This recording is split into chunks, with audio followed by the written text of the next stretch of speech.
Welcome to English Moja. Welcome to my channel English মজা। আজকের লেসনে তোমাদের সবাইকে স্বাগতম। Parts of speech identification real practice 2। আমি এর আগে আরও একটি ক্লাস নিয়ে ফেলেছি। তোমরা যারা সেই ক্লাসটি মিস করেছো, তোমাদের সুবিধার্থে আমি ডান পাশে আই বাটনের লিঙ্কটি দিয়ে দিলাম, সেখান থেকে তোমরা ক্লাসটি করে আসতে পারো। মনে রেখো, ইংলিশ যদি তুমি শিখতে চাও, ইংলিশের টেস্ট পেতে চাও, তাহলে অবশ্যই পার্টস অফ স্পিচের আইডেন্টিফিকেশন বা পার্টস অফ স্পিচ শনাক্তকরণের ব্যাপারটি তোমাকে অবশ্যই জানতে হবে। সেই জন্য আমি উদ্যোগ নিয়েছি 100টি সেন্টেন্স থেকে তোমাদের পার্টস অফ স্পিচ বের করে দেখাবো। আজকে আরও একটি নতুন সেন্টেন্স, এটি হচ্ছে রিয়েল প্র্যাকটিস 2। তো চলো দেখে নিই কোন সেন্টেন্স থেকে আমরা আজকে পার্টস অফ স্পিচ আইডেন্টিফিকেশন করে দেখাবো। ওকে, এই হচ্ছে রিয়েল প্র্যাকটিস 2। এই হচ্ছে একটি সেন্টেন্স, খুবই দারুণ একটি সেন্টেন্স। আমি সেন্টেন্সটা ফার্স্টে পড়ে দিচ্ছি। The history of Bengal is the history of people who have repeatedly made their highways crimson with their blood. অর্থাৎ দ্য হিস্ট্রি অফ বেঙ্গল, বাংলার ইতিহাস মানেই হচ্ছে is the history of people, এখানকার মানুষের ইতিহাস। Who have repeatedly made their highways, যারা কিনা বারবার তাদের রাস্তাকে করেছে, কি করেছে? ক্রিমসন, রঞ্জিত করেছে। উইথ দেয়ার ব্লাড, তাদের রক্ত দিয়ে তাদের রাজপথকে করেছে রঞ্জিত। এটাই হচ্ছে বাঙালি জাতির ইতিহাস, বাংলার ইতিহাস। আচ্ছা, এই সেন্টেন্স থেকে আমরা প্রতিটি ওয়ার্ডকে আলাদা করে ধরে সেটিকে চিনিয়ে দেব যে কোনটা কোন পার্টস অফ স্পিচ। আচ্ছা, প্রথমটায় আসি। দাটা কি? দা একটি আর্টিকেল, বাট আর্টিকেল কোনো পার্টস অফ স্পিচ নয়। আমি এর আগের ক্লাসেও বলেছিলাম সকল আর্টিকেলই হয়ে যাবে অ্যাডজেক্টিভ, তাহলে এখানে দাটি হচ্ছে অ্যাডজেক্টিভ। এরপরে হিস্ট্রি, অনেকে এটাকে হিস্টোরি বলে, but this is not history, প্রোনাউন্সিয়েশনটা হিস্টোরি হবে না, হিস্ট্রি। হিস্ট্রি ইতিহাস, এটা নাম, কোনো কিছুর নাম হলে সেটা নাউন হয়ে যায়, অতএব হিস্ট্রি শব্দটি হচ্ছে নাউন। অফ, এটা সবাই আমরা জানি, অফ একটি প্রিপোজিশন। বেঙ্গল, বাংলা, যেটা হচ্ছে নাউন। ইজ, এটা একটি ভার্ব, একই সাথে এটা অক্সিলারি ভার্বও হয়, আবার মেন ভার্বও হয়। এই জায়গাটা এটা হচ্ছে মেইন ভার্ব। মনে রেখো, যে সেন্টেন্সে একটাই ভার্ব হয় সেটাই হচ্ছে মেইন ভার্ব, এবং বিশেষ করে অ্যামিজার যদি কোনো মেইন ভার্বের আগে না বসে তাহলে কিন্তু সেটা মেইন ভার্ব হয়ে যায়। আর অ্যামিজারের পরে যদি আরেকটা মেইন ভার্ব থাকে এবং তার সঙ্গে আইএনজি থাকে বা ভার্বের পাস্ট পার্টিসিপল হয়, তখন কিন্তু অ্যামিজারটা হয়ে যায় অক্সিলারি ভার্ব।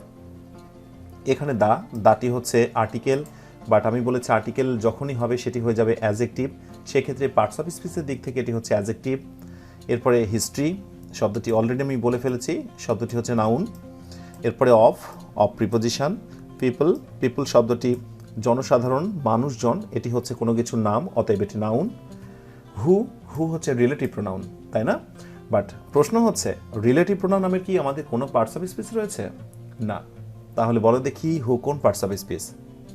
ইয়েস, হুকে আমরা নর্মালি বলবো একটি প্রোনাউন, রিলেটিভ প্রোনাউন না বলে শুধু বলবো প্রোনাউন।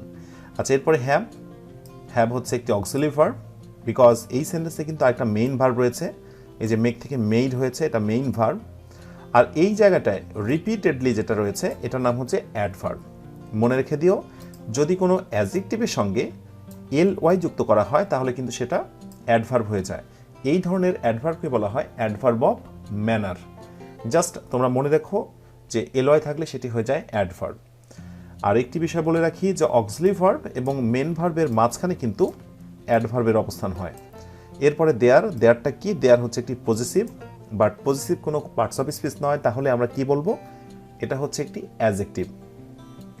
তার মানে যত রকমের পজিটিভ রয়েছে তারা কিন্তু বেসিক্যালি অ্যাডজেক্টিভ। কেন অ্যাডজেক্টিভ? কেননা তারা কিন্তু নাউনের আগে বসে। তুমি লক্ষ্য করে দেখো, হাইওয়েজ, বড় রাস্তা বা রাস্তাসমূহ, এটা হচ্ছে নাউন। নাউনের আগে যেহেতু বসেছে তাহলে অবশ্যই এটি একটি অ্যাডজেক্টিভ। আর এটি যে নাউন তার প্রমাণ হচ্ছে নাউনের সঙ্গেই একমাত্র এস বা ইয়ে যুক্ত করে সেটাকে প্লুরাল করা যায়। ওকে, এরপরে হচ্ছে ক্রিমসন। ক্রিমসন আমি যদি তোমাদেরকে বলি যে বলো তো ক্রিমসনটা কোন পার্টস অফ স্পিচ, গেস করো একটু। ক্রিমসন হচ্ছে এখানে অ্যাডজেক্টিভ। ক্রিমসন মানে হচ্ছে লাল আভা, রঞ্জিত। তো এই জায়গাটায় ক্রিমসনটা যে অ্যাডজেক্টিভ তুমি কিভাবে প্রমাণ করবে? মনে রেখো, যদি কোথাও মেক বা মেড থাকে এবং তারপরে যদি কোথাও নাউন বা নাউন ফ্রেজ থাকে, তবে তার পরের ওয়ার্ডটি অলওয়েজ কিন্তু হয়ে যাবে অ্যাডজেক্টিভ। জাস্ট লাইক আমি আরেকটি এক্সাম্পল দিয়ে ব্যাপারটা ক্লিয়ার করতে পারি। He makes me happy. দেখো, এই সেন্টেন্সে he makes me happy, make আছে না, মেকের পরে মি আছে এবং তারপরে কিন্তু দেখো যে শব্দটি রয়েছে সেটি কিন্তু হচ্ছে অ্যাডজেক্টিভ, হ্যাপিটা কিন্তু অ্যাডজেক্টিভ। তার মানে শর্টকাটে বললে এভাবে বলা যেতে পারে যে মেকের পরে বা মেডের পরে একটা অবজেক্ট থাকবে, সেটা নাউন হতে পারে অথবা প্রোনাউন হতে পারে, ঠিক তারপরেই যে ওয়ার্ডটি থাকবে সেটা কিন্তু হয়ে যাবে অ্যাডজেক্টিভ। এরপরে আসো উইথ, উইথ হচ্ছে প্রিপোজিশন, এটা আমরা মোটামুটি সবাই জানি। এরপরে দেয়ার পজিটিভ, বাট পার্টস অফ স্পিচের দিক থেকে এটি অ্যাডজেক্টিভ। এই কারণে অ্যাডজেক্টিভ বিকজ তারপরে ব্লাড, রক্ত, এটা হচ্ছে নাউন, আর নাউনের আগে অলওয়েজ কি বসে? অ্যাডজেক্টিভ বসে। তো এই ছিল আজকে রিয়েল প্র্যাকটিস 2। আশা করি প্র্যাকটিস 2তে যতগুলো ওয়ার্ড প্রেজেন্ট করা হলো, যতগুলো ওয়ার্ড তোমাদের দেখে দেওয়া হলো, সম্ভবত সবগুলোই তোমরা বুঝতে পেরেছ। খুব শীঘ্রই প্র্যাকটিস 3 নিয়ে হাজির হয়ে যাব। যত প্র্যাকটিস তত বেশি পূর্ণতা। প্র্যাকটিস করতে কোনো ঘাটতি করা যাবে না।